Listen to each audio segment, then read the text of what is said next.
Perkenalkan, nama saya Niputu Eka Medayani Dewanti, ingin membahas mengenai PPh pasal 26. PPh pasal 26 ini mengatur kebijakan mengenai pajak yang berhubungan dengan wajib pajak luar negeri maupun badan usaha apapun di Indonesia, di mana melakukan transaksi pembayaran, baik berupa gaji, bunga, dividen, royalti, dan sejenisnya, kepada wajib pajak luar negeri.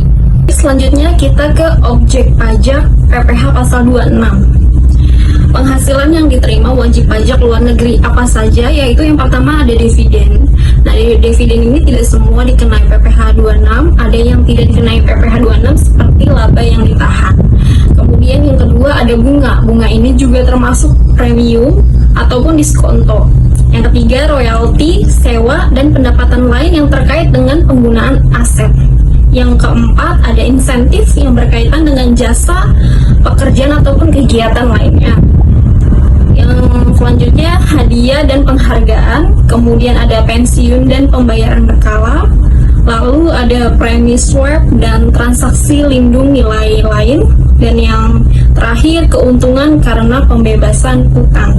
Tarif PPh pasal 26. Untuk PPh pasal 26 ini dikenai tarif 20% dan bersifat final. Di sini contoh yang saya ambil adalah mengenai tarif asuransi, premi asuransi. Nah, premi asuransi dan reasuransi yang dibayarkan pada perusahaan asuransi luar negeri, kecuali jika memiliki badan usaha tetap di Indonesia.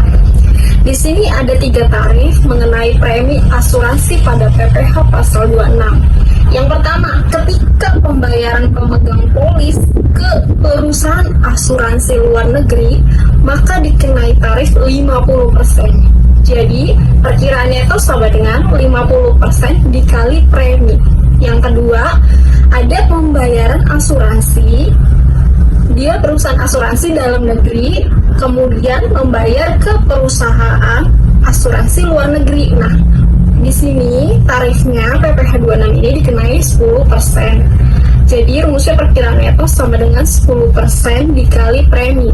Dan yang terakhir ada pembayaran perusahaan reasuransi dalam negeri ke perusahaan luar negeri, di mana dikenai tarif 5%. Sehingga rumusnya perkiraan neto sama dengan 5% dikali premi. Kita ke contoh soal. PTA memiliki perwakilan di luar negeri dan mengasuransikan bangunan bertingkat ke PTB, di mana PTB ini merupakan perusahaan asuransi di luar negeri dengan membayar jumlah premi pada tahun 2019 sebesar 2 miliar. Lalu berapakah PPh pasal 26 dari PTA pada tahun 2019? Nah, pertama kali kita harus mencari dulu penghasilan netonya, yaitu tadi rumusnya adalah yang sudah saya jelaskan sebelumnya. Nah, di sini kenapa dikenai 50%? Karena di sini pemegang polis perwakilan luar negeri ini membayar ke perusahaan luar negeri, makanya tarifnya 50%. Kemudian dikali nilai premi, preminya sebesar 2 miliar. Jadi didapatkan hasil 1 miliar. Nah, kemudian setelah kita dapat penghasilan netonya, kita lanjut mencari PPh pasal 26, yaitu tarifnya adalah objek PPh 26 20% dan bersifat final. Nah, 20% dikali penghasilan neto yang telah kita cari tadi 1 miliar, didapat hasilnya 200 juta. Jadi PPh pasal 26 dari PTA pada tahun 2019 adalah sebesar 200 juta. Contoh soal yang kedua. PTA mengikuti asuransi melalui perusahaan yang ada di Indonesia.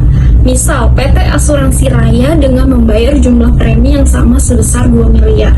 Dan PT Asuransi Raya mengikuti atau reasuransikan perusahaan tersebut ke perusahaan asuransi yang berada di luar negeri.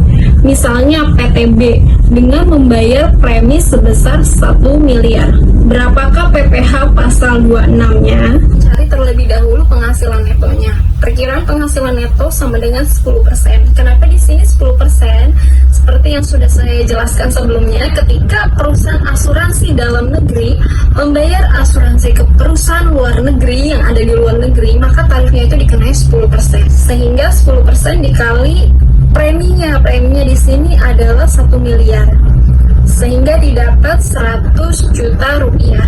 Nah, kemudian kita setelah mendapatkan penghasilan neto, kita langsung mencari PPh pasal 26-nya. Tarif PPh pasal 26 adalah sebesar 20% dan bersifat final. Maka 20% ini dikalikan penghasilan netonya sebesar 100 juta, didapat 20 juta. Sehingga PPh pasal 26-nya adalah 20 juta rupiah. Sekian presentasi saya mengenai PPh pasal 26. Terima kasih.